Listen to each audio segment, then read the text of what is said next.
हिंदू पंचांग के अनुसार ज्येष्ठ माह की अमावस्या तिथि को वट सावित्री व्रत किया जाता है। आज के दिन सुहागिन महिलाएं अपने पति की लंबी आयु और अच्छे स्वास्थ्य के लिए बरगद के पेड़ की पूजा करती हैं। इसके साथ ही वट वृक्ष से कामना करती हैं पति के साथ साथ संतान सुखी रहें। आज के दिन बरगद के पेड़ की विधिवत पूजा करने के साथ व्रत कथा सुनना शुभ होता है। मैं आप लोगों को वट सावित्री व्रत की कथा सुना रही हूँ, कृपया पूरे मनोयोग से अंत तक अवश्य सुनें। अश्वपति भद्र देश के राजा थे। ये बहुत ही प्रसिद्ध तत्वज्ञानी थे। सारी सुख सुविधाएं उनके पास थी। बस एक कमी थी, उनको संतान सुख प्राप्त नहीं था। इसके लिए उन्होंने 18 वर्षों तक कठोर तपस्या की, जिसके उपरांत सावित्री देवी ने कन्या प्राप्ति का वरदान दिया। इस वजह से जन्म लेने के बाद कन्या का नाम सावित्री रखा गया। कन्या बड़ी होकर बहुत ही रूपवान हुई। योग्य वर न मिलने की वजह से राजा दुखी रहते थे।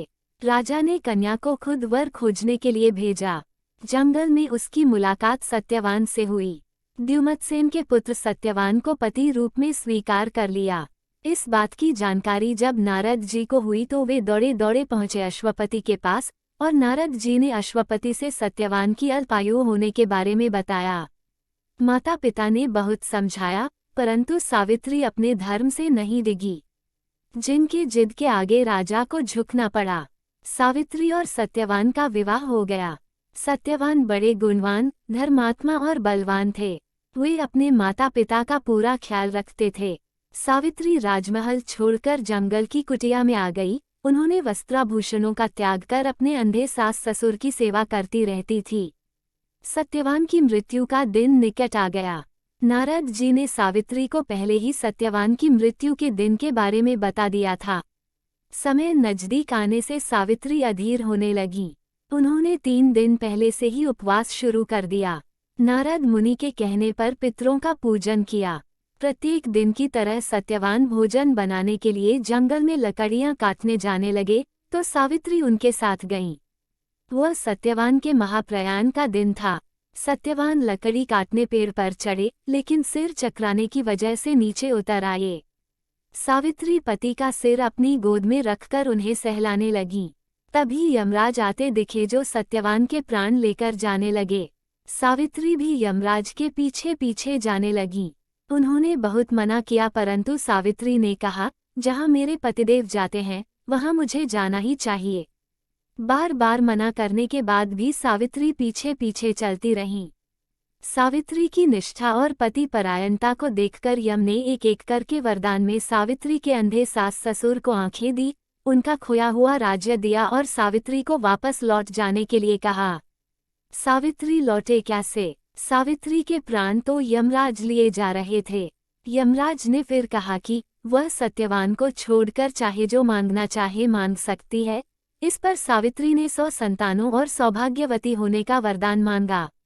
यम ने बिना विचारे प्रसन्न होकर तथास्तु बोल दिया। वचनबद्ध यमराज आगे बढ़ने लगे। सावित्री ने कहा कि प्रभु, मैं एक पतिव्रता पत्नी हूँ और आपने मुझे पुत्रवती होने का आशीर्वाद दिया है। ये सुनकर यमराज को सत्यवान के प्राण छोड़ने पड़े। सावित्री उसी वट वृक्ष के पास आ गईं, जहां उसके पति का मृत शरीर पड़ा था। सत्यवान जीवित हो गए, माता पिता को दिव्य ज्योति प्राप्त हो गई और उनका राज्य भी वापस मिल गया।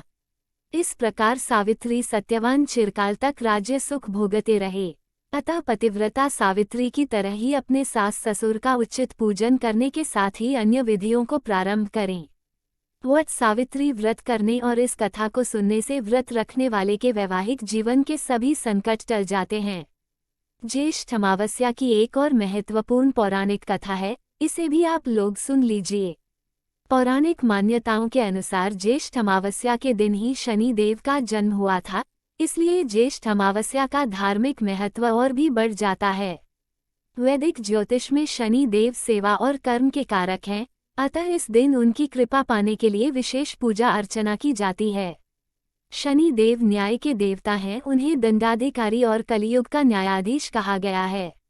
शनि शत्रु नहीं बल्कि संसार के सभी जीवों को उनके कर्मों का फल प्रदान करते हैं।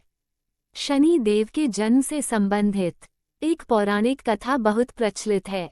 इस कथा के अनुसार शनि सूर्य देव और उनकी पत्नी छाया के पुत्र हैं। सूर्य देव का विवाह संज्ञा से हुआ था और उन्हें मनु, यम और यमुना के रूप में 3 संतानों की प्राप्ति हुई। विवाह के बाद कुछ वर्षों तक संज्ञा सूर्य देव के साथ रहीं, लेकिन अधिक समय तक सूर्य देव के तेज को सहन नहीं कर पाईं। इसलिए उन्होंने अपनी छाया को सूर्य देव की सेवा में छोड़ दिया। कुछ समय बाद छाया के गर्भ से शनि देव का जन्म हुआ। हालांकि सूर्य देव को जब ये पता चला कि छाया असल में संज्ञा नहीं है तो वे क्रोधित हो उठे और उन्होंने शनि देव को अपना पुत्र मानने से इनकार कर दिया।